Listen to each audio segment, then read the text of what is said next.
a community in mourning in the mountains of Guatemala. Lucky Davila's mother was one of more than 100 people who died after a volcanic eruption buried the town of San Miguel Islotes.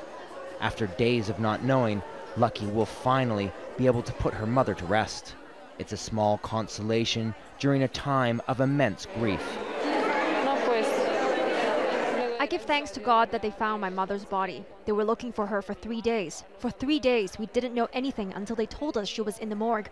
It's hard, but so many are still missing. Many people in my family are still missing.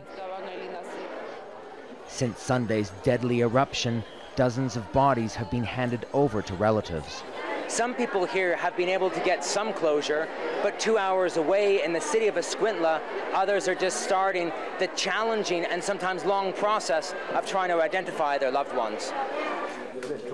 Relatives of missing persons come to the city's morgue.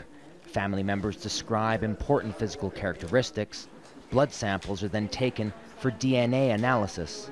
The work being done here is essential for people's peace of mind.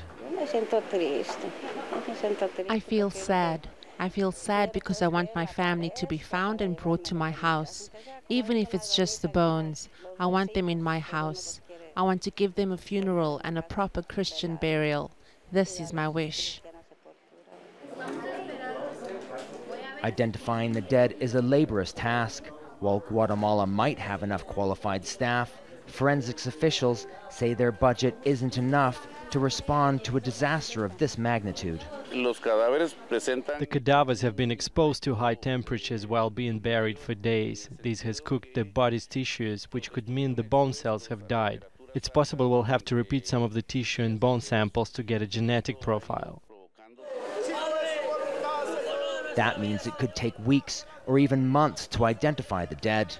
And with hundreds still missing from the eruption that cost many residents off guard, Guatemalan prosecutors will investigate whether evacuation procedures were properly followed.